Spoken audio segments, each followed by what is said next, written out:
directiva de la red de CIMATE por haberme considerado para esta conferencia especial. Me da mucho gusto poder estar compartiendo este momento con colegas como Luis Cabrera, como Judith Hernández, que también justo en este momento se está llevando a cabo su conferencia especial, y que había otras conferencias especiales con colegas muy cercanos, como Magali Méndez, que la acabo de ver por aquí. Yo estudié al mismo tiempo que ellos estaban estudiando el doctorado, entonces es, creo, muy cercana la relación que tenemos, no solo académicamente, sino también de amigos.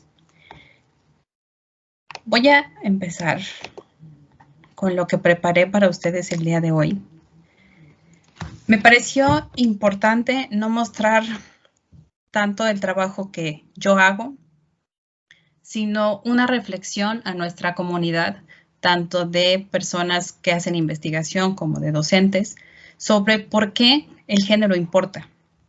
Seguramente algunas de las personas que están aquí nos han escuchado en otros momentos, no solo a mí, a la doctora Farfán, a Claudia Rodríguez, que tratamos de tener permanencia en EIME desde hace bastante tiempo, que buscamos transversalizar el género en las investigaciones que hacemos en matemática educativa. Pues bueno, considero que es importante tener esta reflexión con la comunidad sobre por qué el género importa.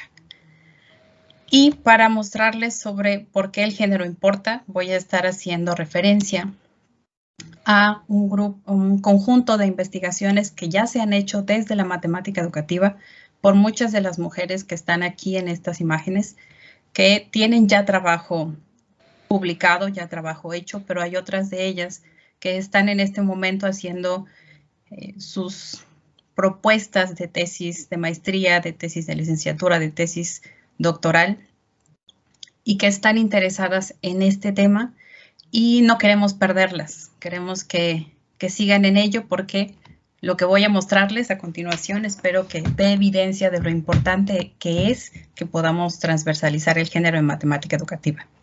Y aprovecho la promoción de que tenemos un grupo de discusión donde todas estaremos ahí, pero también esperamos que se nos unan más personas para seguir reflexionando sobre este tema. Quiero comenzar con algo que me parece muy necesario, es decir, ¿qué es el género? Entonces, es una palabra que está en el título de la conferencia. Entonces, una definición como de trabajo que yo uso es hablar sobre que el género es una construcción social, cultural e histórica. Y para mostrar esto, me gusta tener imágenes como estas que puse el día de hoy, sobre cómo nuestra concepción de lo que es una mujer y lo que es un hombre, pues tiene que ver con estos momentos históricos, la cultura a la que pertenecemos y los atributos que hagamos a esas personas van a estar enfocados a lo femenino para alguien que nació con un sexo biológico de mujer o fue asignada con un sexo biológico de mujer al nacimiento, y para alguien que fue asignado al nacimiento con un sexo biológico de hombre. Es decir, hombre y mujer de manera biológica, pues sabemos que tienen ciertas características, pero social, cultural e históricamente les atribuimos comportamientos, actitudes, maneras de comunicar, de sentir diferenciadas para uno y otro género. Me parece importante también tomar esta otra definición de Joanne Scott sobre lo que es el género. Ella dice, es un elemento constitutivo de las relaciones sociales. Es decir, las personas nos relacionamos con otras con base en estos atributos sobre lo femenino y lo masculino. No solamente nacemos de esa forma y se nos atribuyen ciertas cosas como para vestir o para comportarnos. Es toda nuestra relación con las personas y el mundo está velada por esos atributos sobre lo femenino y lo masculino. Otra cosa que considera Joanne Scott es que el género también va a ser una forma primaria de relaciones significantes de poder. Es decir, estas relaciones entre lo femenino y lo masculino también son relaciones de poder. Y sabemos que el poder históricamente ha estado del lado masculino. Entonces, con estas ideas sobre lo que es el género y sobre las propuestas que nos hace Joanne Scott para tenerlo como una categoría de análisis, vamos a hacer las siguientes reflexiones.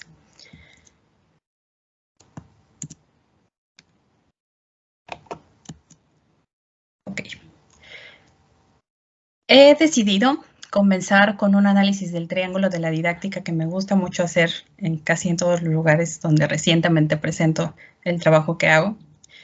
Pero dado que estoy en una comunidad que analiza esto con mucho detalle y sus investigaciones parten de esto, pues creo que merece que lo analicemos a profundidad desde esta perspectiva de género. Entonces, fue un gran paso para la matemática educativa saber que la enseñanza y aprendizaje de las matemáticas se podía estudiar de manera sistémica considerando estos tres elementos. Desde la teoría en la que yo realizo investigación, que es la socioepistemología, agregan además de estas relaciones, pues la importancia de el docente y el estudiante como personas que están inmersas dentro de un entorno sociocultural con ciertos saberes, con ciertos conocimientos, pero que también el saber matemático pues tiene su propio contexto de origen y de uso, dependiendo del estudiante que tenga o el docente que tenga. Entonces, es con esta visión ampliada de este triángulo de la didáctica que las reflexiones que voy a hacer ahora con ustedes pues toman sentido. Si pensamos que esto no tiene relación o que el estudiante que llega a mi aula llega completamente limpio de todos saberes o todos conocimientos y solamente va a llegar a mi aula con lo que tiene en su cabeza sobre lo que viene en el currículum, pues no tendría sentido. Entonces, si consideramos ese contexto sociocultural que envuelve a este triángulo de la didáctica, es que lo tendrá. Estas son unas preguntas que yo planteo para hacer este análisis del triángulo de la didáctica. Comencemos por el saber matemático. Entonces, creo yo que vale la pena preguntarse, ¿qué matemática? Alguien puede decir, pues, ¿qué matemática? Obvio, pues la matemática. Pues ahora vamos a ver que no necesariamente es la matemática y que tiene unos tintes especiales. ¿Producida por quién? ¿O en qué contextos surgió o tiene uso? ¿O usamos día a día en nuestra aula para contextualizar los objetos matemáticos con los que trabajamos? Nuestro estudiante. Bueno, aquí dice alumno porque así aparece en el triángulo de la didáctica, pero yo quiero usar palabras que incluyan a más personas. Bueno, mi estudiante, les decía, no va a llegar a la escuela con un cuaderno limpio metido dentro de la cabeza, sino que viene con un completo bagaje de cultura, saberes, experiencias, historia, que además yo puedo usar como un insumo para construir conocimiento matemático. Y hay otra cosa sobre nuestros estudiantes. Bueno, ¿qué significa ser una persona buena en matemáticas? Sabemos que la matemática educativa existe porque hay evidencia de que no todas las personas tienen éxito en matemáticas o se sienten buenas en matemáticas y por eso tampoco tienen éxito en matemáticas.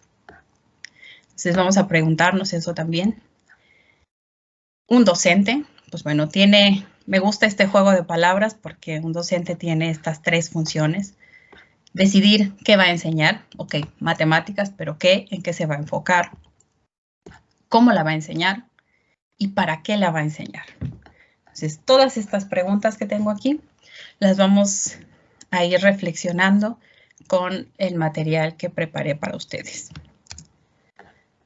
Bueno, ¿qué matemática? Pues hay atributos sobre la matemática que son muy populares. Cuando uno pregunta sobre qué es la matemática o qué son las matemáticas, surgen palabras como estas. La matemática es exacta, pura, carente de emociones, dura, y dado que es dura, no todas las personas pueden ser exitosas en matemáticas. Y eso es una creencia que vive entre muchas personas. Bueno, nos preguntamos qué matemática. Para algunos podría ser obvio, pues la matemática escolar, ¿no? La que está en los programas de estudio, la que está en matemáticas 1, 2 o 3, de primaria, de secundaria. Pues bueno, pues ahorita vamos a ver sobre qué matemática estamos hablando. Bueno, resulta que esta matemática que está en nuestros programas de estudio, que está en nuestras aulas, pues es una matemática eurocéntrica. Sus principales exponentes y los principales resultados que usamos en el aula, o que mostramos en el aula, pues vienen de autores principalmente europeos. Y quiero citar a Pilar Peña y otros colegas de ella, que dicen, esta matemática eurocéntrica no solo niega y excluye los conocimientos matemáticos de los pueblos indígenas y afrodescendientes, sino el de las diversas comunidades de práctica que coexisten en nuestras sociedades. Bueno, yo a esta lista que ya puso de pueblos indígenas y afrodescendientes sumaría las mujeres. Y trataré de hacer un análisis con ustedes de por qué me atrevo a hacer esta afirmación.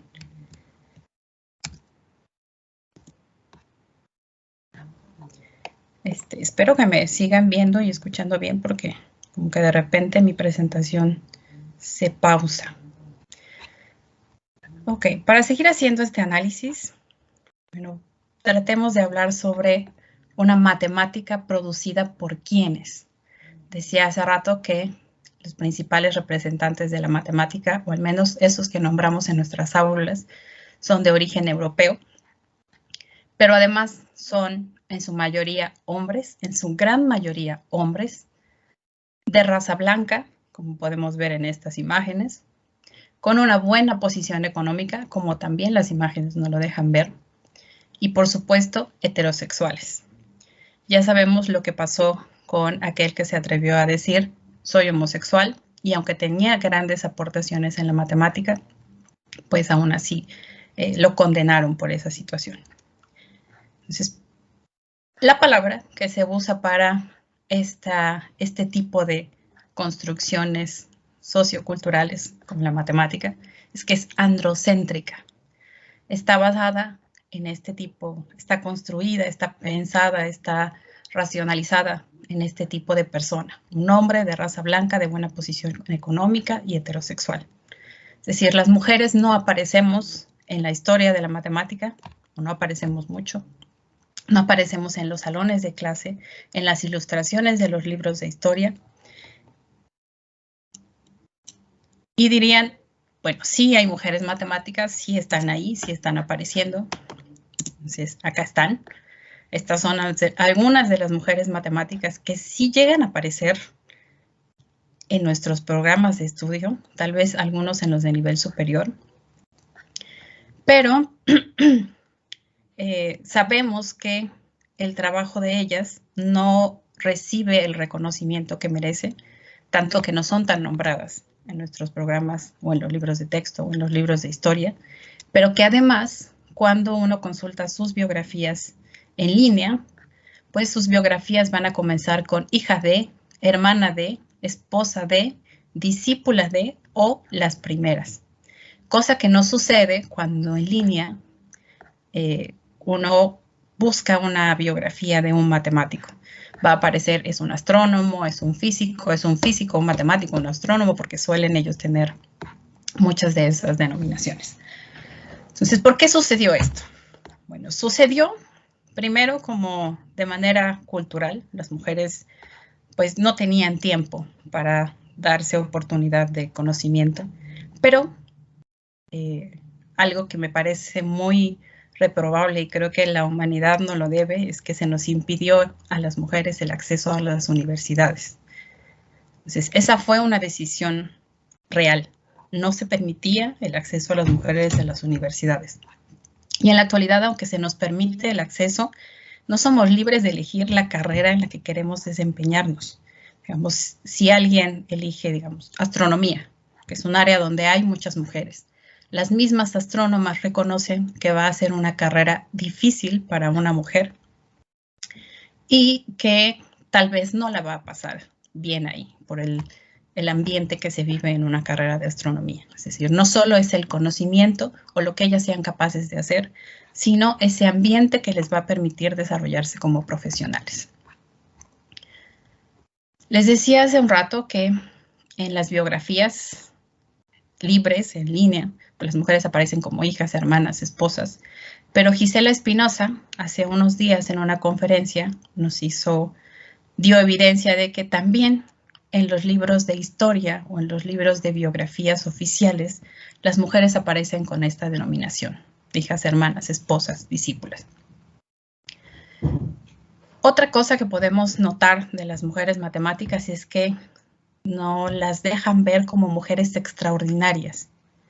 Es decir, mujeres que tuvieron una posición económica que les permitió desarrollar su gusto por las matemáticas, hacer aportaciones importantes a la matemática,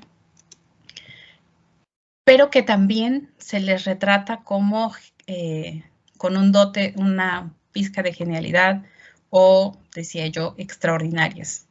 Entonces, las mujeres comunes y corrientes, las que estudiamos matemáticas en un lugar pequeño de algún lugar de la República, pues pocas veces vamos a poder vernos representadas en ellas. Entonces, también es preciso considerar mostrar a las mujeres en sus verdaderos ambientes en los que se desarrollan, donde producen conocimiento matemático además.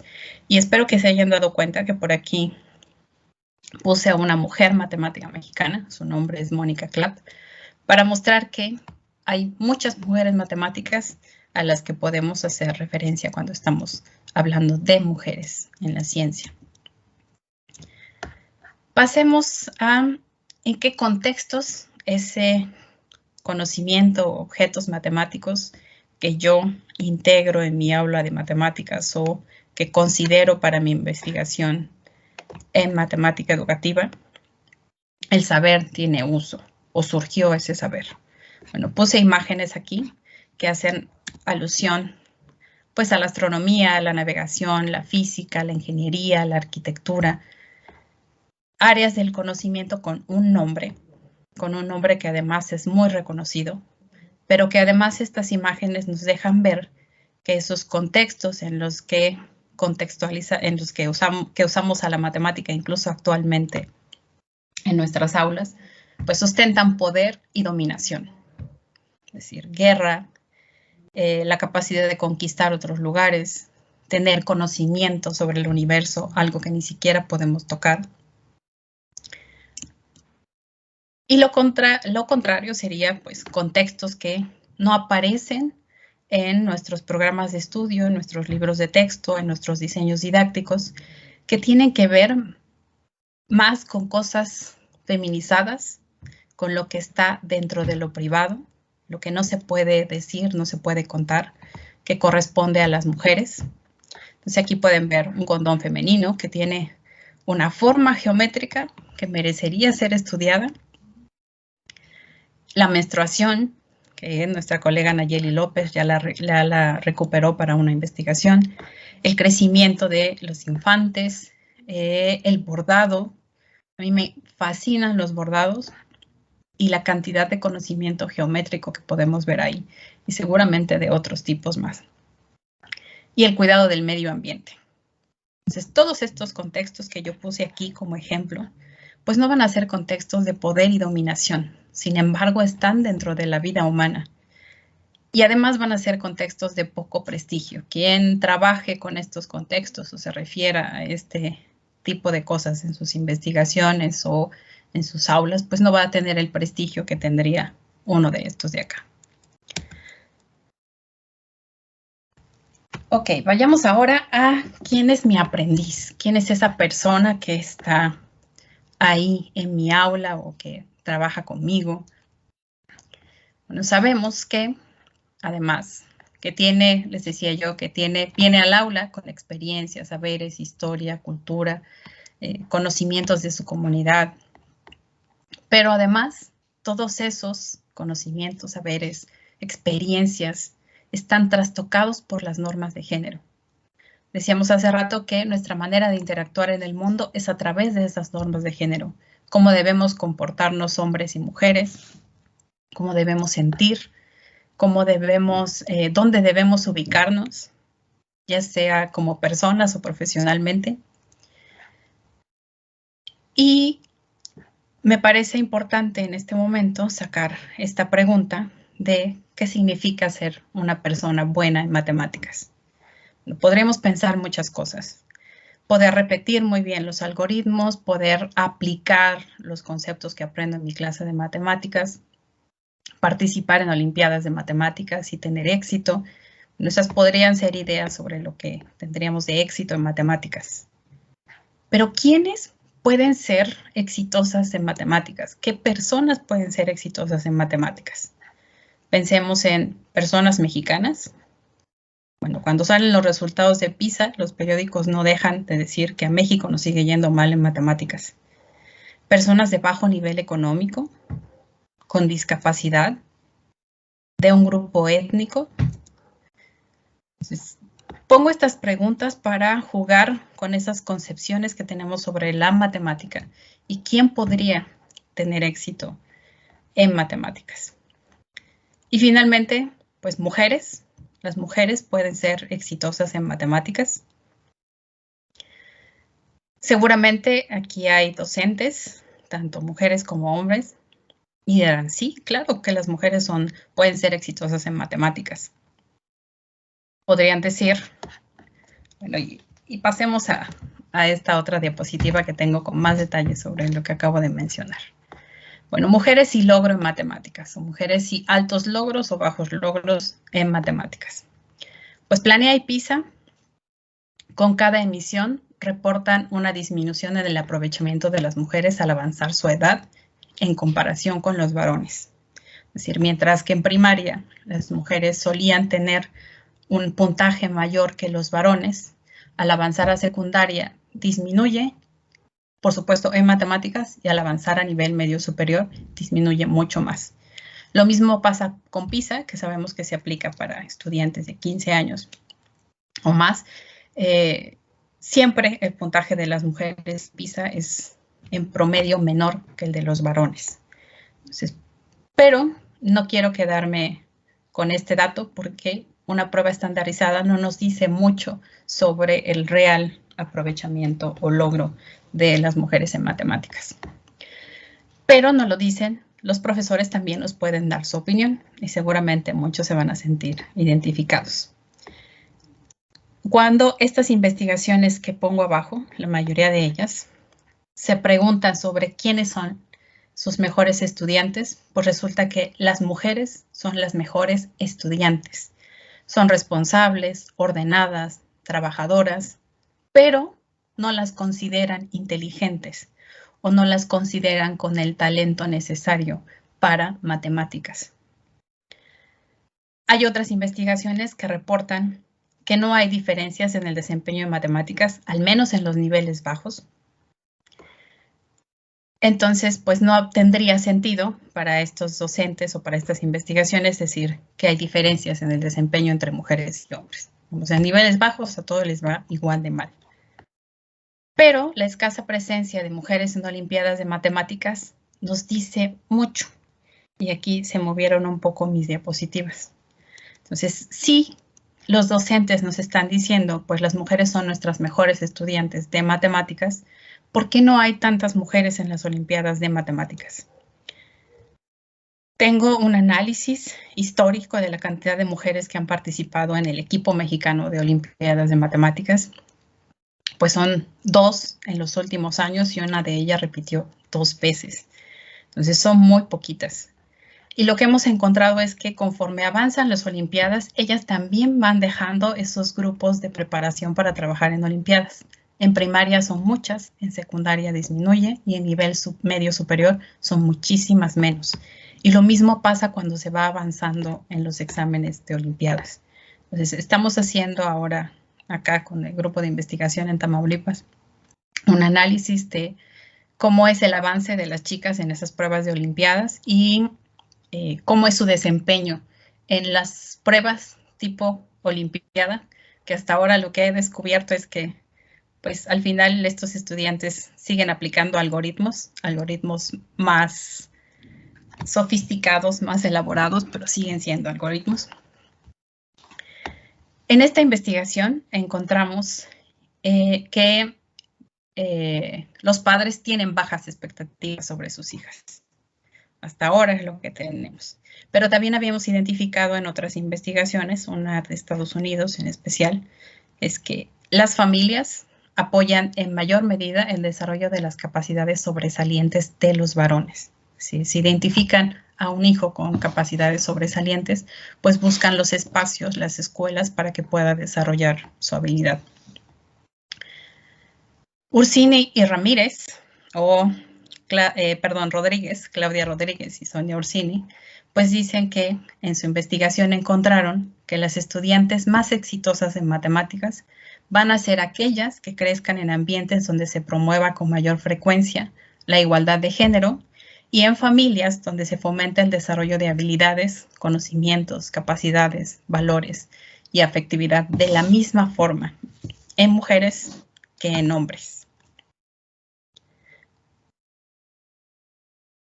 Sobre la persona que aprende, la doctora Rosa María Farfán y yo, en la investigación que realicé en el doctorado, encontramos que quien podía ser bueno en matemáticas o podía tener talento en matemáticas, pues dentro de ese grupo no iban a ser consideradas las mujeres, y mucho menos con el concepto de talento que impera dentro de estos grupos de olimpiadas de matemáticas o de quienes consideran que alguien puede ser exitoso en matemáticas. Entonces, para nosotras fue necesario construir un modelo de desarrollo del talento en matemáticas que considerara el género con todas las implicaciones que tiene para decidir quién puede o no puede ser talentoso en matemáticas y el tipo de conocimiento de conocimiento matemático que se estuviese considerando. Entonces, partimos de todo este análisis, parecido al que les he estado mostrando, para poder explicarnos por qué las mujeres tenían poca presencia en los programas de atención al desarrollo del talento, por qué poca presencia en olimpiadas y bastantes cosas más. Pasemos ahora a hablar del docente. Bueno, podemos decir de una manera simple que es quien se encarga de la transposición didáctica, es decir, de ese saber matemático culto, convertirlo en un saber a enseñar. Pues bueno, un docente enseña más que matemáticas en el aula. Va a ser también un reproductor de la cultura. Y esta cultura, ya dijimos en muchas ocasiones, está normada por roles de género. Entonces, vayamos a estas preguntas que yo les planteé para hacer un análisis de qué enseña, cómo enseña y para qué enseña. En matemática educativa usamos estas preguntas mucho para analizar la práctica docente, pero en esta ocasión quiero usarlas para analizar cómo es que este docente, ya sea hombre o sea mujer, reproduce la cultura. ¿Qué enseña? Pues bueno, comencemos porque enseña una matemática androcéntrica.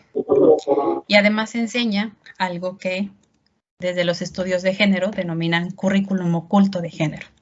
Es decir, valoraciones, códigos, normas, ideas, mitos, creencias, relaciones de poder, roles para mujeres y hombres, generizados y sexistas, que transmite en la escuela porque está transmitiendo la cultura. No es porque lo haga a propósito, solo transmite la cultura y lo que le parece correcto que debe hacerse. Pero estos mitos, roles, creencias van a reforzar la discriminación femenina de manera que va a ser poco visible. Es decir, ni siquiera las mujeres que somos las que estamos viviendo esta discriminación nos damos cuenta de que eso está sucediendo. Y va a haber muchas prácticas, en el cómo enseña, va a haber muchas prácticas de parte de los docentes que ocultan a las mujeres y o degradan a lo femenino. Un ejemplo de ello es que les dan la palabra en menor medida que a los varones. Y otras investigaciones también han identificado que les asignan actividades de bajo nivel cognitivo, es decir, como para ayudar a las mujeres, para compensar eso que creen que les hace falta. Entonces, esto, en lugar de ayudar, pues está obstaculizando el desarrollo de su potencial. Acá abajo tengo a las colegas que hacen estas aportaciones. ¿Y para qué enseña? Ok, podríamos pensar de una manera pues idealista que quienes enseñamos matemáticas tenemos la intención de formar integralmente a nuestro aprendiz, y la matemática pues tiene un papel muy importante para eso. Pero se han identificado este tipo de afirmaciones cuando se observa a los docentes, se les hace entrevistas en estas investigaciones. Las mujeres no necesitan de las matemáticas. ¿Para qué necesitan matemáticas? La necesitan los hombres que van a estudiar ingeniería, arquitectura, física, matemáticas. Las mujeres no, se van a casar, se van a quedar en su casa. Y eso es algo que se transmite en el aula. La escuela no es un lugar para mujeres. Y ese es un dato que encontró el INEGI en la encuesta. Es un nombre muy largo, se me olvidó ahora. En DITU se llama la encuesta. Y preguntan a todas las personas sobre cuál es su situación, es decir, qué tan bien se sienten cuando están en la escuela, en el hogar, en la calle. Entonces, esto es lo que encuentran de las mujeres cuando les preguntan sobre la escuela. Entonces, hay quienes en sus aulas, en sus ambientes escolares, les dicen que la escuela no es un lugar para mujeres. Y esto que ya había repetido antes, ellas no son inteligentes, ellas son trabajadoras. Y se repite una y otra vez, investigación tras investigación, que observa a los docentes o les entrevista. Para trabajar esto, tuvimos la oportunidad de colaborar con el Programa Interdisciplinario para el Desarrollo Profesional Docente. Hicimos unas infografías que muestran cómo hay estereotipos sobre lo que es correcto para hombres y mujeres, que se vuelven un obstáculo cuando ellas y ellos están tratando de interactuar en el aula de matemáticas. Un obstáculo mucho más fuerte para ellas. Esta infografía es de acceso libre, se las podemos compartir, les podemos compartir la página. Decidí para esta presentación también mostrarles cómo es que las personas lo viven. En varias oportunidades de trabajo con profesoras, no solo yo, sino otras colegas que están aquí en esta sala, observamos que las profesoras se comportan un poco como se comportarían las estudiantes en el aula de matemáticas. Es decir, no quieren compartir sus ideas, su conocimiento con tanta libertad como lo hacen los varones. Prefieren trabajar para ellas mismas o preguntar a quien está al frente de la sesión de manera privada o confidencial si lo que están haciendo va por un buen camino. Entonces, esas fueron las motivaciones que me dieron a mí la intención de empezar a trabajar con las profesoras. Entonces, este primer acercamiento que tuve yo con ellas fue con profesoras de Tamaulipas y durante la pandemia por COVID-19. Entonces, empezamos a trabajar con ellas y con ellos. De hecho, es un grupo de profesoras y profesores. Yo solo me enfoco en las profesoras. Hicimos un primer estudio exploratorio, un análisis exploratorio de cómo estaban ellas viviendo la situación de tener que integrar nuevas tecnologías a sus clases de matemáticas, qué estaban haciendo, cómo lo estaban haciendo. Y encontramos que, pues, ellas fueron muy capaces de transformar su práctica y buscaron en todo momento capacitarse para poder ser mejores en sus clases. Y por supuesto también autocapacitarse. Y encontramos que ellas, este proceso que vivieron las ayudó a reflexionar sobre su propia práctica y a buscar trastocarla. Pero identificamos que tienen una baja valoración de sus propias habilidades, no solo tecnológicas, sino también como docentes reflexivas. Es decir, puntúan bajo sus habilidades tecnológicas. Sin embargo, la puntuación que ellas se dan después de haber vivido todo ese tiempo de autocapacitación y tomar cursos institucionales, pues las llevó a puntuarse más alto en un momento después. Pero ellas no quieren compartir sus experiencias, no quieren compartir lo que están haciendo. Muchas sí lo hacen, pero la gran mayoría no. Proporcionalmente del grupo de profesores y profesoras con quienes estamos trabajando, pues ellos sí muestran y dicen lo que están haciendo, pero ellas no. proporcionalmente el número de ellas que lo hace es mucho menor. Algo de esto vamos a tratar en nuestro grupo de discusión, pero con muchísimas más cosas porque tenemos un grupo con especialistas en muchas áreas. Pareciera que género y matemáticas solo es una cosa, pero no, estudiamos bastantes cosas. Hay aspectos de lo que ahora conocemos como un ambiente de aprendizaje. Y estos son, bueno, sabemos que un ambiente de aprendizaje va a ser ese conjunto de factores físicos, personales y pedagógicos que se conjunten para crear el espacio que permita el aprendizaje. Ya hemos hablado dentro de ese ambiente de aprendizaje un poquito de la diversidad. Hoy no voy a hablarles de los diseños didácticos, es un tema largo que será para otra ocasión, pero sí quisiera mencionar a las tecnologías digitales que integramos en esos ambientes de aprendizaje nuestros y los libros de texto. Podríamos pensar que integrar tecnología digital en el aula pues puede ser lo máximo, lo mejor para mejorar los aprendizajes. O en lo personal lo creo. Usar tecnologías digitales me ha mostrado que se pueden lograr muchos avances con los estudiantes. Sin embargo, la integración de tecnologías digitales podría estar ampliando una brecha que ya existe entre el uso de la tecnología por parte de hombres y mujeres y afectando al desarrollo de su pensamiento matemático. Y para eso vale la pena preguntarnos cómo son nuestros primeros acercamientos con las tecnologías. Hablemos de videojuegos, el uso de equipos de cómputo, teléfonos inteligentes, televisión inteligente. Bueno, resulta que para estas 4 cosas que puse aquí, las mujeres tienen menor acceso a ese tipo de aparatos.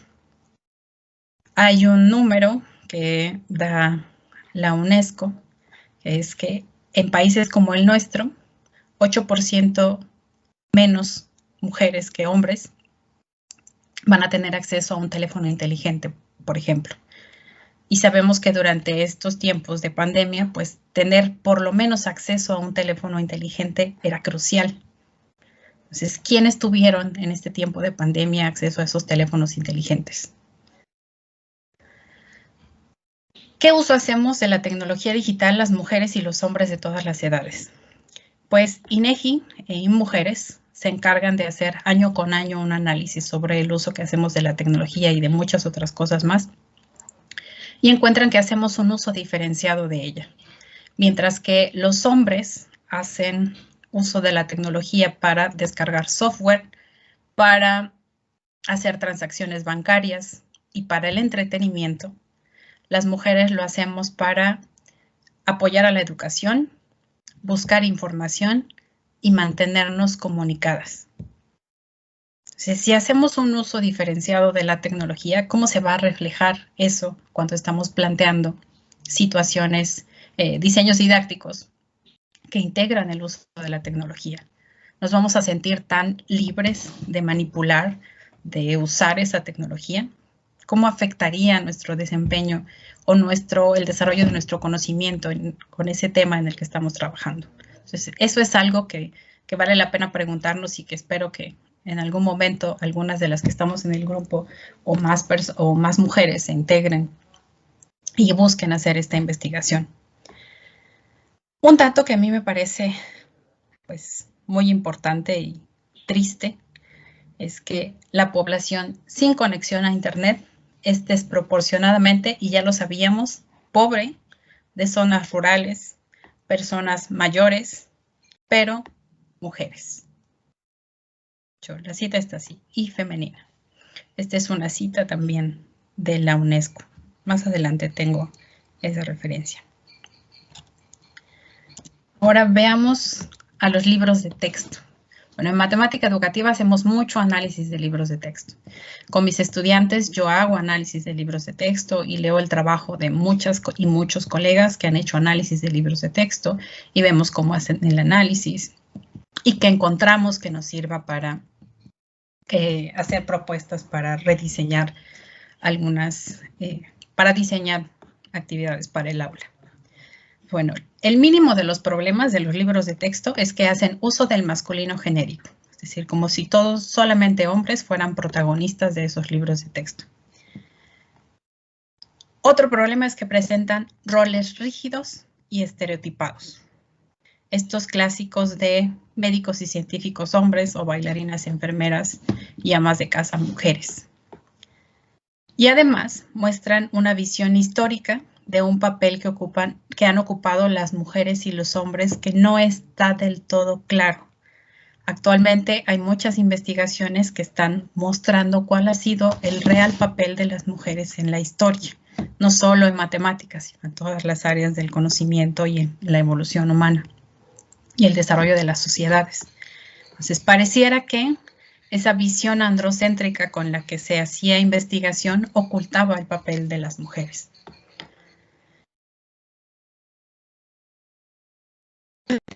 Una visión tradicional, estereotipada, que favorece, fomenta, tolera y justifica la inequidad, la discriminación y la violencia contra las niñas y mujeres. Nuevamente, de una manera que es casi invisible, porque está en nuestra cultura, que ciertas cosas se pidan para las mujeres y ciertas cosas se exijan a los hombres. Ciertos comportamientos, ciertas formas de ser, pertenecer a ciertos espacios. Pero esto es lo que sucede. Fomenta, tolera, justifica la inequidad y la discriminación y la violencia contra las niñas y las mujeres. Y no es mi opinión, son resultados de la UNESCO, de la Secretaría de Educación Pública y más reciente de Alma Vázquez, quien es profesora de educación primaria, además de investigadora. En conclusión, pues estos libros de texto no van a ayudar a crear en las mujeres un sentimiento de pertenencia al mundo académico, profesional o político, o sea, pertenecer a ese mundo de lo público.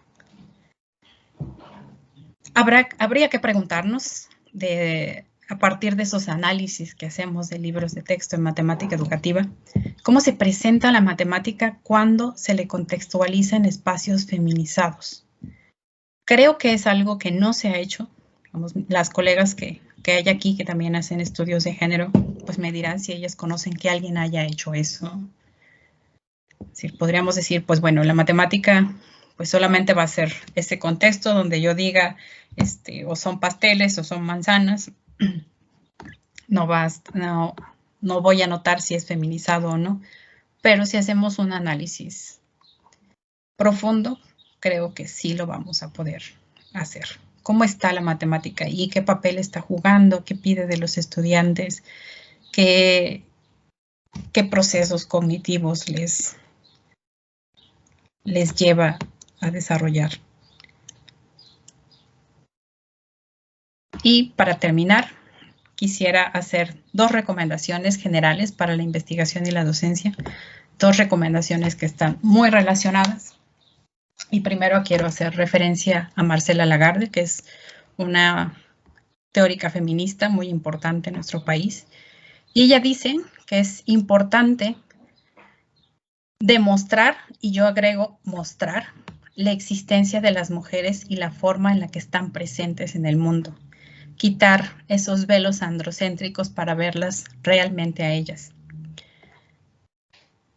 Y mi recomendación sería que a través de la investigación y la enseñanza podamos resignificar el papel de las mujeres en la sociedad, no solamente para mostrarnos, sino para que ese papel, esos roles que tenemos, esos espacios que nos han asignado, muestren que también pueden desarrollar conocimiento matemático y permiten la construcción de conocimiento matemático. Estas son mis referencias, las que usé aquí. Ahorita me di cuenta que me faltan 2 que 3, pero están mis colegas que han hecho investigación en esos temas. Y muchas gracias. Espero no haber tomado tanto tiempo, que podamos charlar, reflexionar. Eli. Sí, no, justo. La verdad es que tenemos suficiente tiempo para abrir los diálogos. Entonces, todos pueden encender su cámara si gustan y levantar la mano para que podamos darles la palabra, para hacer comentarios y para platicar un poco con Lupita. Entonces, la verdad es que a mí me ha encantado muchísimo su charla. Como dicen, están súper invitados al grupo temático. Si no se han registrado, regístrense. Tienen que llenar el formulario para actividades académicas, porque es un grupo un poco con cupo cerrado, justo porque lo que quieren seguramente va a ser promover el diálogo. Pero ahorita aprovechemos que está Lupita disponible en esta conferencia, entonces levanten sus manitas. En la parte superior está un menú y ahí está la opción para levantar manos. No sé, Lupita, si quieres que tú puedes ver las manitas también y puedes aprovechar y decir quiénes van a ir participando, o si tú quieres ceder la palabra a alguien también. Todos pueden abrir micrófono, solo ordenadamente. Ok, gracias, Eli. Solamente quiero mencionar como último punto que el grupo de género y matemáticas, tenemos un grupo en Facebook que se llama Matemática Educativa y Género Latinoamérica. Entonces nos pueden buscar en Facebook. Ahí estamos y estamos haciendo un esfuerzo por comenzar a compartir en ese grupo las investigaciones que ya existen, las que estamos haciendo y por supuesto lo que también encontramos de otras investigadoras en otros países, en otros continentes.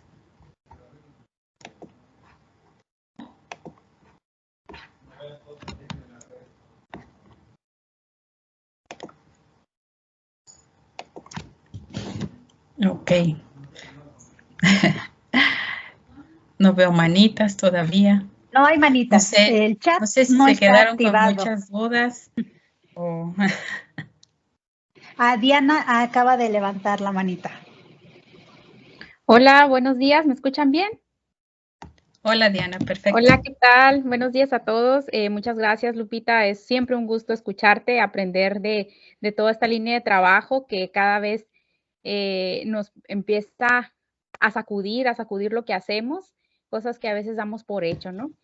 Y justo mi comentario más que nada va sobre ese cuestionamiento cuando las estudiantes llegan. Yo trabajo en el nivel superior, en las ingenierías específicamente, donde me toca dar clases en matemáticas los primeros 2 años de esa parte curricular que se organiza en las ciencias básicas, ¿no?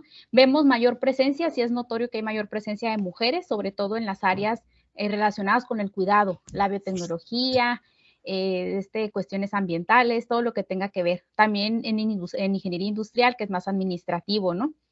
Pero en las ingenierías de mayor tradición, como por ejemplo la electrónica, la mecánica, todavía ahí hay menos mujeres, ¿no?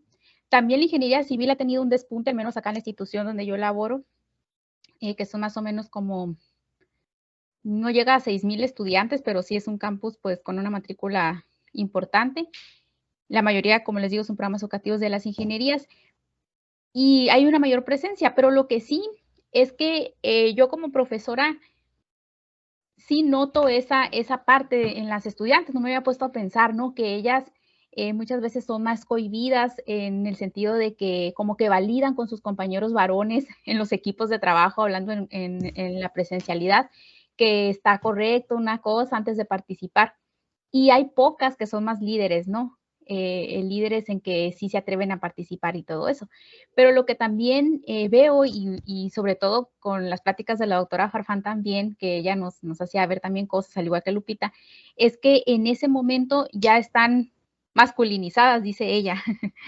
Y cómo podría ser, ¿verdad? A lo mejor sería muy interesante para mí, para los que estamos acá, empezar a recabar información sobre ello, porque ya las chicas se empiezan a comportar, digamos, igual, incluso ya los últimos semestres donde uno las ve también, pues a veces de un grupo de 30 personas son 2 mujeres, ¿no? En más que nada en estas carreras del área de electrónica y todo eso, pero ya empiezan a pensar como hombres, o sea, ¿en qué momento empezaron ellas a ver eso o a comportarse o entrar a este gremio, ¿no? De esta parte.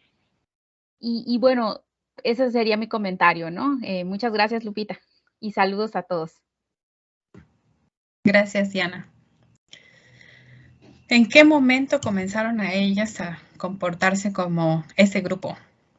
Pues bueno, es una manera, María Antonia García de León lo estudió muy bien, ella lo llamó un proceso de aculturación femenina. Y pues lo que digo, lo que yo he entendido de ella es que pues tratan de parecerse a ese grupo al que quieren pertenecer. Es decir, pensar como ellos, actuar como ellos, mirar los objetos de conocimiento como ellos, porque mirar los objetos de conocimiento de una manera femenina no es bien visto. O sea, no es bien visto pensar en las emociones, en los afectos, en preocuparse por los otros. Es más, yo creo que hasta eso han de retomar las mujeres de esos grupos. Mucho de lo que motiva lo que hacemos las mujeres es esa socialización que vivimos día con día, pensar en las otras personas. Y es, o sea, es completamente humano, válido y bueno. O sea, no tendríamos el mundo que tenemos ahora si pensáramos más en las otras personas. Pero ellas se adaptan a ese mundo, quieren pertenecer.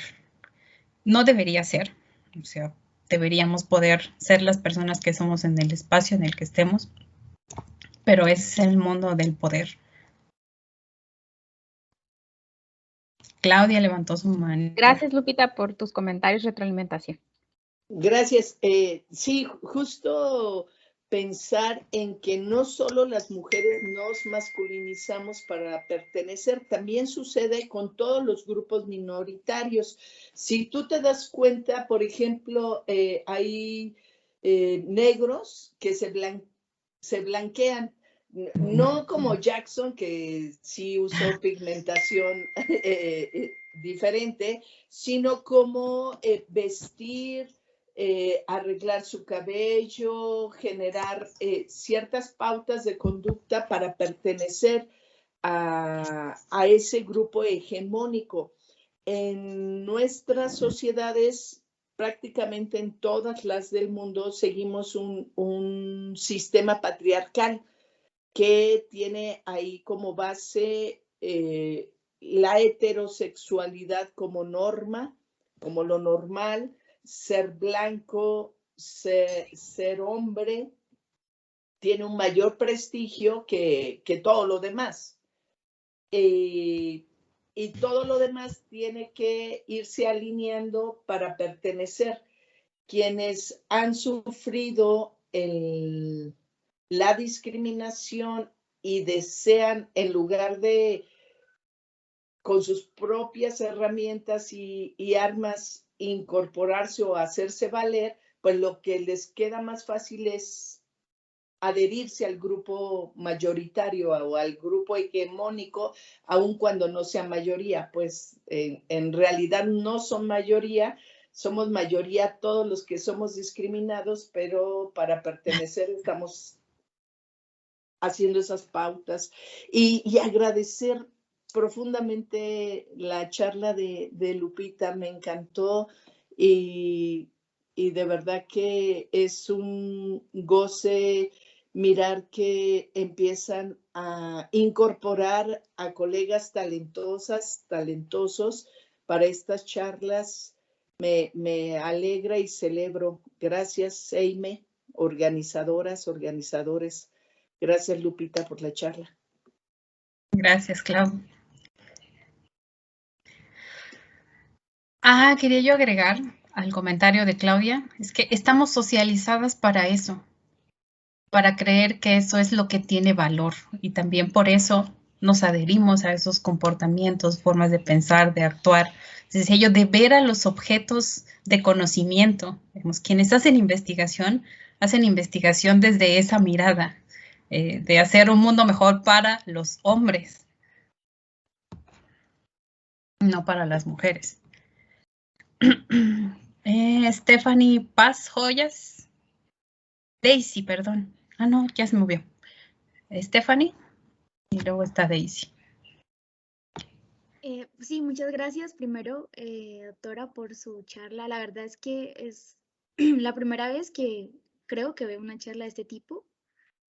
Y pues muy interesante, la verdad. Y usted mencionaba unos puntos que decía que sufrían mucho las mujeres y me siento muy identificada en el que usted nombraba que decía, la escuela no es lugar para las mujeres. Y fíjese que, oye, bueno, yo soy de Colombia, ¿no? Pero a mí me pasaba mucho esto y era que de cierta forma cuando uno iba a solicitar algún empleo en alguna escuela, no le decían, preferían a veces a un profesor hombre que mujer por el sentido de manejo de grupo, de que los hombres tenían más autoridad que las mujeres, y esto se ve mucho, se ha visto mucho en las escuelas, yo creo que es como una falta de confianza o que no le dan a las mujeres por el simple hecho de ser mujeres.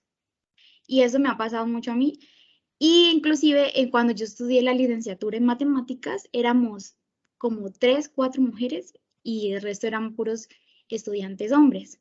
Y lo mismo que decían, no, es que las mujeres no son inteligentes, pero sí son aplicadas. Por eso es que les va bien. Eso siempre lo había escuchado. Y hoy usted que lo mencionó, la verdad es que es muy interesante y ver cómo de cierta forma las mujeres hemos sido de pronto de cierta forma menospreciadas o nuestro conocimiento, inclusive no, nosotros como mujeres no conocemos a algunas mujeres que han sido matemáticas. Uno siempre escucha es los varones, ¿no? Einstein, Descartes, en la universidad inclusive los promocionan y uno rara vez escucha a alguna mujer física, alguna mujer matemática. Y entonces es muy importante investigar esto y tomar esas cosas en cuenta que a veces uno, la verdad, las olvida. Y muchas gracias ese era mi aporte, muchas gracias por la presentación. Muchas gracias, Stephanie. Pues tú y todas las que estamos aquí podemos hacer ese cambio porque estamos en un espacio que nos lo permite. O sea, podemos influir en futuros docentes de matemáticas o en quienes ya son docentes. Podemos influir en nuestros colegas matemáticos o matemáticos educativos o físicos o ingenieros que enseñan matemáticas y buscar cambiar esos estereotipos desde abajo, porque podemos hacernos nosotras conscientes de ello, o sea, conscientes de que a lo mejor en ese momento en el que decían es que la facultad de matemáticas no es para mujeres o la carrera de matemáticas no es para mujeres, pues decíamos es que sí es para mí y tal vez nos consideramos en algún momento distintas a esas otras mujeres. Pero tomar conciencia de que no somos distintas a esas otras mujeres que decidieron no estudiar matemáticas, que estamos viviendo esos espacios de discriminación, de exclusión, pues nos ayuda a buscar las maneras de sobrevivir en esos espacios, de buscar nuestros propios grupos de trabajo, digamos como este que está aquí, que están muchas de mis compañeras del grupo Género y Matemáticas, pero también buscamos hacernos como las supermujeres, las que podemos con todo, hacemos de todo, entonces es algo que también hay que trabajar. Entonces, pero tenemos esa oportunidad nosotras, como matemáticas educativas, como docentes de matemáticas. Daisy tiene levantada la manita. Gracias, doctora. Pues felicitarla, muy interesante su plática. Creo que todos nosotros hemos escuchado que los hombres tienen más desarrollado el hemisferio izquierdo que corresponde a la parte racional y las mujeres el hemisferio derecho que corresponde a la parte emocional. ¿Usted piensa que a eso se le atribuye a que los hombres son considerados más inteligentes que las mujeres? Hola, Daisy. Pues fíjate que eso es algo que nos han hecho creer a través de mucho tiempo. No solamente ese tipo de resultados científicos sobre las neurociencias y la capacidad de las mujeres y de los hombres, sino otro tipo de resultados. Por ejemplo, había estudios que decían que las mujeres, por la menstruación o por algo, pues no éramos capaces de desarrollar ciertas habilidades intelectuales. O que, me acordé de otra ahorita, así, bien impactante, y se me fue. Pero así cosas que uno en la actualidad dice, es que eso es absurdo, completamente absurdo, que digan que por O sea, tener el cerebro más grande, esa era otra de las primeritas.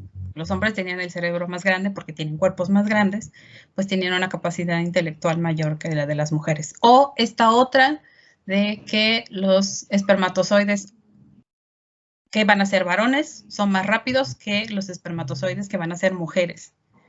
O sea, ahí tienen un fundamento científico con una base patriarcal y androcéntrica que no deja ver que la persona que está mirando ese objeto de estudio lo está mirando de cierta forma. Y que un grupo que incluya mujeres, a minorías, lo miraría de otra forma, completamente distinta.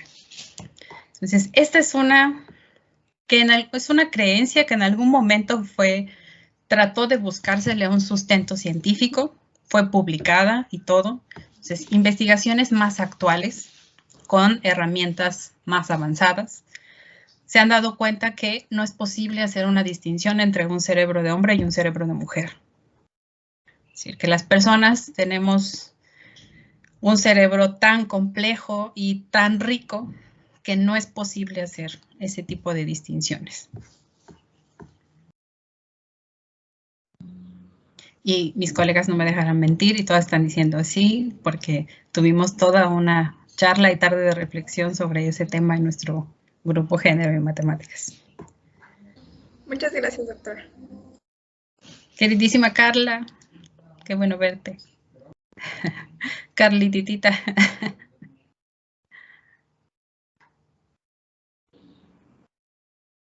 Ok, ya no veo manitas, pero podemos seguir charlando.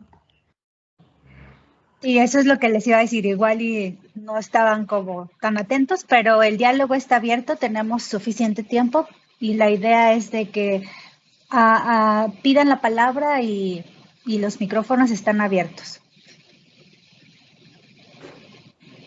Yolanda, por ahí levantó la mano.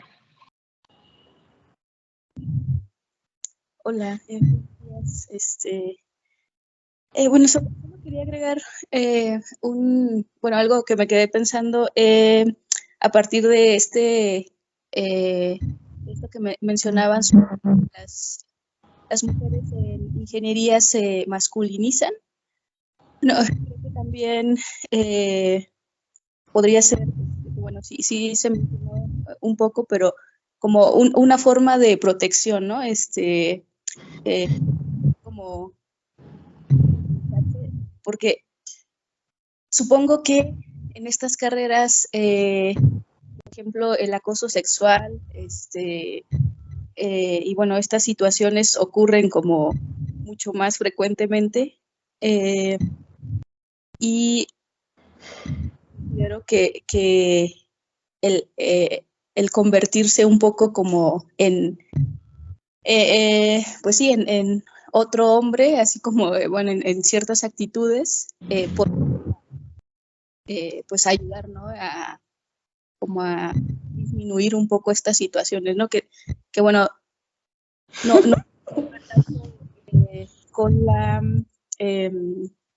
pues con algo educativo, con cosas que suceden a las mujeres en estas carreras donde hay hombres. Y bueno, recordé, por ejemplo, tengo una amiga, una de mis mejores amigas, estudió una ingeniería en informática y ella nos platicaba que bueno, en su grupo eran sí como 3, 4 mujeres y bueno, ya es que ya hace algunos años que estudió, tal vez ahorita ya un poco más, y que cada vez que pasaban por un salón donde creo que todos eran hombres, así más bien lo que tenían que hacer era rodear ese salón o ese edificio, incluso irse por otro camino, así como más largo, porque pasaban por ahí y todos los hombres, a estas pocas mujeres que había en carreras de ingeniería, les chiflaban, les decían cosas.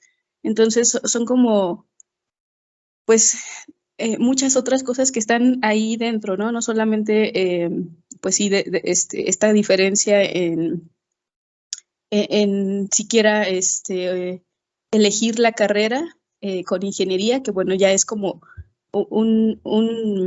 un acto muy, muy valiente, creo yo, sino, pues bueno, sí, enfrentarse como a todas estas situaciones y que, bueno, tal vez ahorita sí ya están un poco más, se habla un poco más de ellas, ¿no? Se está como tratando de visibilizar, pero que no, pues antes ni siquiera se hablaba de eso, ¿no? Porque estaba pues mucho más normalizado, era así como, pues sí, no había ni siquiera algo que hiciera como cuestionar o llevar a cuestionar a los alumnos que tenían esas actitudes, incluso puede ser que hasta a docentes varones, ¿no? Que bueno, pues sí se ha sabido, por ejemplo, pues de situaciones de acoso por parte de docentes hacia estudiantes, mujeres, incluso, bueno, también a hombres, pero pues así, bueno, como todas estas otras situaciones que están dentro de un espacio donde hay mayoría hombres y que, bueno, creo yo que pudiera ser una de las formas para protegerse esto de actuar o tener actitudes masculinas y que tal vez pues ni siquiera es como podríamos ser como muy conscientes de ello, ¿no? Es como un poco un mecanismo como de defensa inconsciente, no sé, pienso, y que bueno, pues viene como atravesado por todas las que se pueden vivir en estos espacios, ¿no? Escuchaba hace algunas semanas una conferencia donde mencionaban también esto de que estudiantes de mecatrónica, creo, pues le echaban pues muchas ganas, ¿no? Y sabían muchas cosas, pero en su grupo pues había mayoría hombres y era a los hombres a quienes los docentes, las docentes les daban más peso y incluso pues las chicas que estudiaban ahí pues demostraban, ¿no? Que eran capaces de realizar todas las actividades, pero no las elegían para ciertas cosas porque pues eran mujeres, ¿no? Entonces, como muchas dificultades que hay en estas carreras que, bueno, creo yo que también pues es de las, son de las situaciones que hacen que muchas mujeres no quieran entrar a carreras de este tipo, ¿no? Digo, cada vez hay más, pero bueno, aún sabemos que no es como equitativa el número de hombres y mujeres que están en estas carreras. Y bueno, solo era un comentario para ampliar un poco eso y pues me gustó mucho lo que presentaste, Lupita. Muchas felicidades. Muchas gracias, Yolanda. Fue un intento por integrar todo lo que estas mujeres han hecho. Pues fíjate que yo pienso muchas cosas cuando nos comentas eso, Yolanda. Todas lo vivimos seguramente. Vivimos violencia sexual dentro de nuestros espacios. Y no solamente en la escuela, en los centros de investigación en donde llegamos a estudiar, sino en la calle. O sea, prácticamente en ningún lugar estamos seguras. Y es muy importante, pero me acordé de esta canción de las tesis, bueno, este grito de guerra de las tesis. No importaba ni dónde estaba ni cómo vestía. O sea, las mujeres vamos a ser violentadas. Pero ahí está esa violencia sutil en el aula, que como tú dices, pues chicas en carreras donde hay mayoría hombres, pues no se van a sentir felices, no van a estar cómodas y además su desarrollo de conocimiento va a estar siendo obstaculizado. O sea, si no les dan la palabra, si no las eligen para hacer ciertas actividades, si no las dejan manipular los materiales o las cosas que tengan que manipular en sus carreras, pues ellas no van a desarrollar su conocimiento como deberían. Sin embargo, eso no las detiene. Y los datos que tenemos de las mujeres en la universidad y en varias carreras, entre ellas matemáticas, por ejemplo, en la UNAM, hay muchas más mujeres matemáticas egresando de la UNAM. O sea que terminan toda su carrera, ellos se quedan en el camino. Proporcionalmente son más mujeres. Y en general, en todo nuestro sistema educativo, las mujeres tienen una mejor eficiencia terminal. Entonces, el problema va a estar afuera. Y como mujeres en puestos donde podemos tomar decisiones, hacer un cambio, podemos buscar hacer esos cambios que se requieren para que haya más mujeres. Nuestro es la docencia, pero también podemos influir en aquellas personas a las que enseñamos para que en su momento hagan un cambio en los espacios donde lleguen a trabajar, que seguramente van a ser lugares donde matemáticas tiene un fuerte peso. Estas ingenierías, arquitecturas de las que estamos hablando.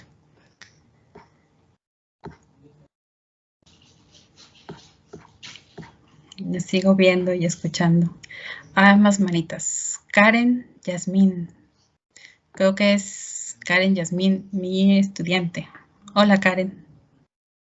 Hola, maestra. Bueno, pues primero que nada, pues me pareció bien importante y bien interesante su plática, pues igual nunca había escuchado como que, o sea, nunca me había puesto a pensar en todo lo que nos platicó, y me pareció bien importante la parte en que mencionaba que muchas veces no podemos ni siquiera decidir sobre nuestras propias carreras, como ya han comentado. Entonces creo que pues todas nos hemos sentido identificadas con esto. Yo me siento identificada en la parte en que alguna vez quise estudiar una ingeniería en mecatrónica porque pues me gustaba, la verdad, y pues quise entrar a un CETIS donde había la especialidad de electrónica. Entonces, entre 55 hombres, habíamos 3 mujeres. Entonces, aquí es la parte en donde desde chiquitas, yo creo, nos empiezan a decir, nos empiezan a meter la idea de que estas carreras son de hombres y las de mujeres son, no sé, enfermería, por así decirlo, por un ejemplo. Y recuerdo que estuve 3 semestres nada más ahí, donde tuve puros profesores hombres y nos empezaban a decir a las mujeres, es que ustedes deberían de estar en contabilidad, en otra especialidad, porque pues si quieren estudiar algo sobre esto, nunca van a encontrar trabajo, porque estos trabajos son de hombres, entre esas cosas. Entonces, pues es bien importante eso, el saber que muchas veces, aunque antes se veía más el hecho de que las mujeres pues no podemos estudiar lo que quisiéramos, y en sí pude haber estudiado, la verdad, pero como que te desmotivan, creo yo. Te empiezan a desmotivar, te empiezan a hacer creer que en realidad nunca vas a encontrar trabajo siendo mujer en esas carreras, como por ejemplo ingenierías o arquitectura y esas carreras. Entonces como que sí te hacen pensar que en realidad no puedes y quieres, y te hacen que hagas otras cosas que son más de mujeres, por así decirlo. Entonces, pues es un tema bien importante que me gustó mucho cómo lo explico. Y muchas gracias. Muchas gracias, Karen. Pues creo que a todas nos duele que hayas vivido esa situación, pero llegaste conmigo y todas esas ganas que tienes de conocer más de tecnología, pues acá las podemos aprovechar. Y como te decía, para que tú en algún momento hagas el cambio, seas parte de ese cambio. O sea, es un poquito más difícil en las sociedades norteñas, pero somos fuertes y hay muchas mujeres aquí en nuestra unidad académica que seguramente te van a querer acompañar. Gobe, no sé si está aquí. Gobedela González es egresada de la acentuación en enseñanza de las matemáticas y ahora está en Guerrero. Bueno, no está allá porque estamos en pandemia, está en Tamaulipas, pero está estudiando la maestría en matemática educativa en Guerrero. Entonces, ella también, siempre cuando le hablé de esto, fue inmediatamente el choque y fue lo que ella estaba buscando, lo que ella quería hacer, y no la veo si está, pero es una persona con la que te puedes acercar. También Evelyn Soto, que recién es egresada, también con ella te puedes acercar. Ahí está Gobe. Muchas gracias, Karen. Y pues invitarte, aquí está Evelyn, invitarte a pues a ser parte de estas reflexiones, ideas, porque queremos seguir teniendo proyectos ahí en UAMSE para apoyar a las niñas a que sigan lo que les gusta hacer.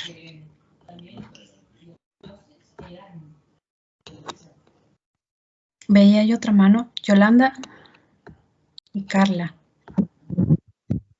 Así, bueno, es que me quedé pensando también en todos estos obstáculos que se pueden enfrentar mujeres que quieren estudiar alguna carrera relacionada con las matemáticas, ingeniería, y bueno, esto de que se masculinizan, pero pensaba también que es reflexionar quienes somos docentes. Bueno, yo he sido docente en primaria, pero bueno, pues en otros niveles, sí hay docentes,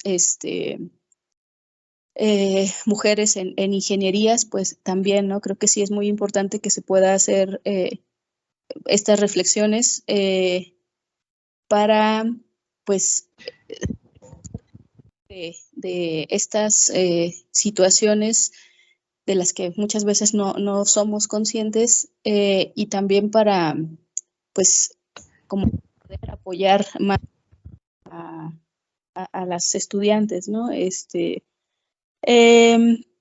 Porque, bueno, digo, espero que cada vez sean menos los casos o que ya no haya, pero sí se ha escuchado también o se sabe como de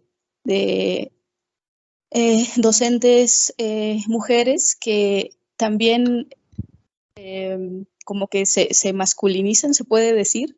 Igual supongo que también tiene que ver pues con muchas situaciones que les ha costado trabajo durante su carrera o cosas así, que empiezan a tener actitudes también un poco como violentas, ¿no? Hacia estudiantes mujeres. Entonces, bueno, creo que sí, estos espacios pues sirven para reflexionar pues esto y que pues haya como la posibilidad de que cada vez más mujeres que quieran estudiar ingenierías y que lo hagan sin tener que enfrentarse a todos estos obstáculos, porque bueno, tendría que ser así, puedan acceder a estos espacios sin tener que estar sorteando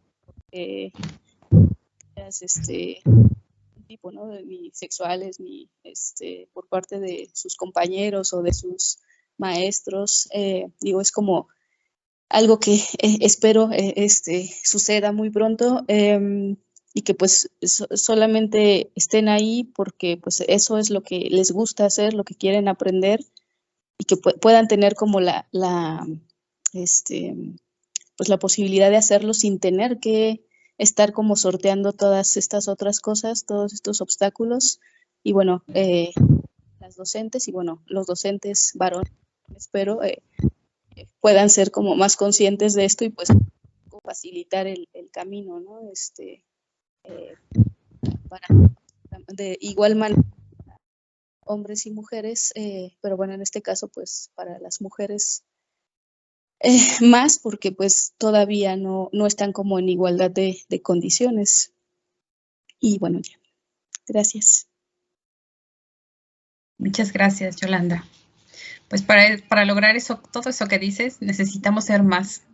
Y qué bueno que la red de CIMATES nos dio este espacio para mostrar que es importante hacer estudios de género en matemática educativa, que necesitamos ser más. O sea, hay mujeres en todo el país, en todo el mundo, estudiando violencia, estudiando cómo las mujeres viven en sus espacios de desarrollo profesional, pero en las aulas y en un espacio donde se enseña matemáticas, un área de conocimiento hegemónica que de por sí ya dicen las mujeres no pueden con esto. O sea, necesitamos personas investigando ahí para saber qué está pasando y cómo podemos cambiarlo.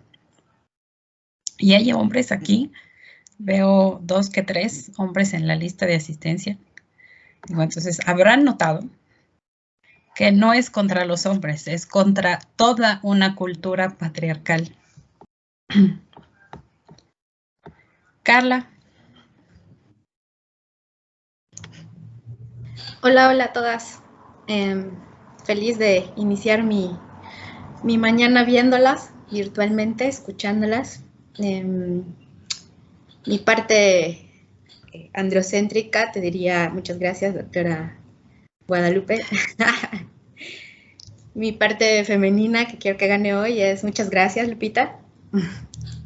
Me dirijo a la persona. Me dejaste pensando bastante en estas reflexiones y ejemplos que propones, que nos das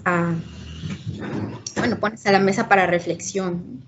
Y pues solo quería contribuir en esa dirección.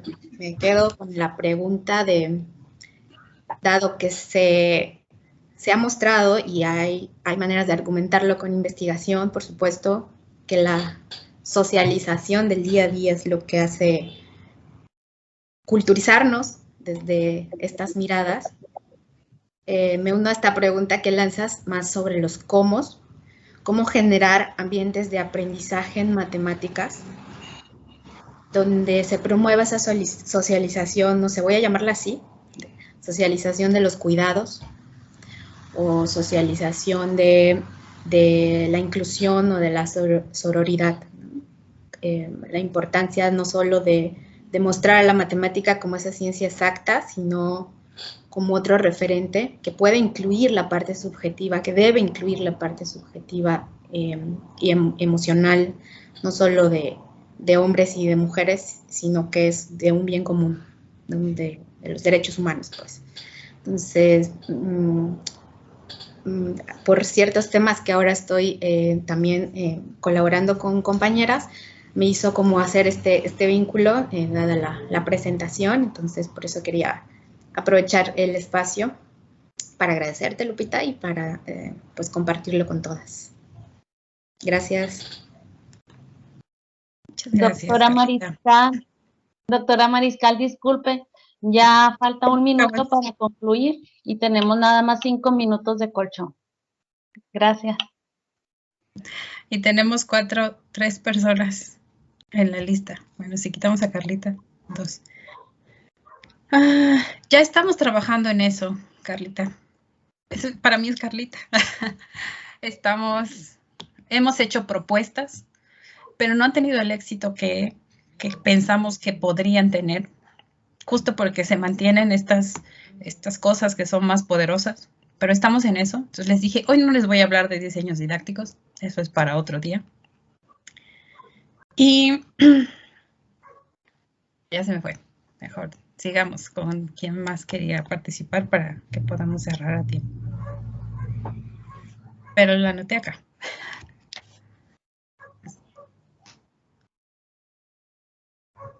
Ya me acordé.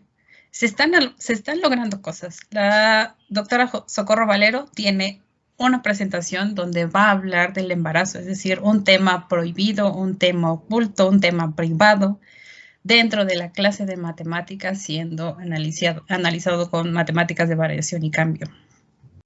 Ahora sí. Alejandra, estabas primero. Sí, muchas gracias. Pues es que quería también como lo que estoy hablando, como... Un poquito más fuerte, Alejandra.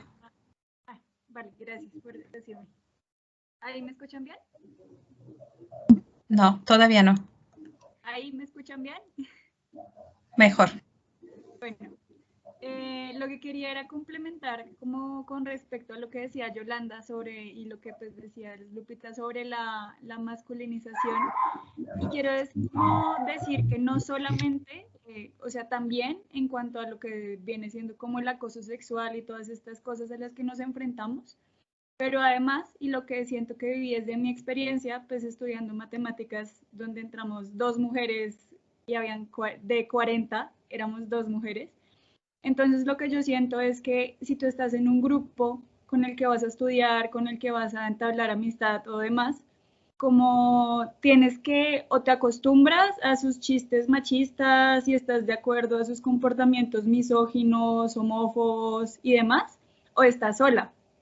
Y eso es lo que yo siento que también genera como esos cambios de o tienes que decidir estar sola y hacer y encontrar redes como en otros lugares, o te acoplas a lo que son tus compañeros, que también al mismo tiempo es algo que te violenta a ti mismo. Entonces siento que también eso es lo que genera también este fenómeno, y por eso mismo es tan importante y agradezco mucho como la oportunidad de estar en este grupo de investigación y precisamente que hayan redes donde podamos conocer a mujeres y a personas disidentes que comparten sus experiencias y con donde podemos construir. Creo que es lo más importante y muchas gracias, Lupita. Gracias, Alejandra. Y lo que mencionas y lo que he mencionado muchas, me hace pensar en que no hemos mirado a las matemáticas educativas. Hay que ver qué está pasando con las matemáticas educativas, cómo lo vivimos, cómo llegamos aquí, cómo estamos actualmente. Fernando Cajas. Muchas gracias por la conferencia. Creo que soy la única voz masculina ahorita, ¿no? Este evento, esta construcción del patriarcado y del machismo ha llevado miles de años. Pero hay pequeños eventos en la historia, como por ejemplo la invención de la píldora, que detonó el control de las mujeres sobre su propio cuerpo. El reciente movimiento de Me Too, que también es otro movimiento fuerte en el mundo. ¿Tú visualizas, cómo visualizas tú el futuro de la equidad de género, tanto en matemática educativa? O sea, ¿qué eventos revolucionarios deberían pasarnos a los hombres para participar en estos procesos de construcción de una sociedad más igualitaria? Yo creo que ya les están pasando, pero se están resistiendo. Para ser rápida y como un ejemplo ahorita, el problema del COVID-19, que son más hombres los que están enfermando gravemente, está mostrando que les falta ese lado de cuidados que nos han dejado a las mujeres hacer por ustedes. O sea, pensarlo en investigación, pensarlo en sus propias personas. Entonces, ese momento creo que ya está. Y el momento de matemática educativa creo que también ya está. Y esta EIME es una muestra de ello. Entonces, ahorita, cuando todo lo que hemos venido empujando, pues va a ser más importante empujar más fuerte para que se muestre con más fuerza lo que estamos haciendo. Entonces, ¿cómo lo veo? Que va a tardar un montón, pero que nos va a dar satisfacción haber sido parte de ese cambio. Gracias. Muy bien, Eli. Pues 11:05. Pues creo que ha sido una charla súper interesante. Creo que es momento de comenzar a hablar de estos temas. Hay muchos temas. La verdad es que nos costaba mucho trabajo pensar en las conferencias especiales porque todos nuestros miembros asociados tienen mucho que contarnos. Tienen líneas de investigación, tienen trabajos, proyectos, experiencias que compartirnos. Pero bueno, creo que como ustedes mismos han dicho, el tema que Lupita nos ha compartido es de gran interés. Creo que podemos seguir hablando de ellos en su grupo temático. Agradecemos a todos los participantes, a todos los que asistieron a esta conferencia especial y los invitamos. Agradecemos muchísimo a Lupita esta perspectiva que nos diste Creo que habrá momento de hablar de material didáctico porque también es muy interesante, pero estas reflexiones desde el papel de la mujer, si tienen oportunidad, vayan y vean nuestro ciclo que tuvimos de conferencias, el Día Internacional de la Mujer Matemática. Están en nuestra página de las redes IMATES, ahí también intervino Lupita y hablábamos justo algunos miembros asociados mujeres de cómo ha sido esta trayectoria de la mujer matemática o de la que hace matemática educativa o de la profesora de matemáticas. Entonces creo que hay mucho. Vayan al grupo temático, sigamos reflexionando, discutiendo y visibilizando las cosas. Hay mucha literatura, que me encantó toda esta trayectoria histórica y ahora, ¿qué es lo que podemos hacer? La pregunta de Fernando Cajas, miremos hacia el futuro, pero lo que dice Lupita y lo que creo que todas podamos hacer es, todas aportamos a mejorar esta visión. Entonces, muchísimas gracias a todos. La siguiente actividad son ponencias. Vayan a ver cuál es la ponencia que quieren, que les gusta. Ahí está en la programación de la página. Después de eso van a estar los carteles. Ahorita actualizaremos también los carteles porque algunos están preguntando por allí. Tenemos un poquito de desfase. Démosle un fuerte aplauso a Lupita. Estamos muy contentos y sigan disfrutando de Escuela de Invierno. A todas.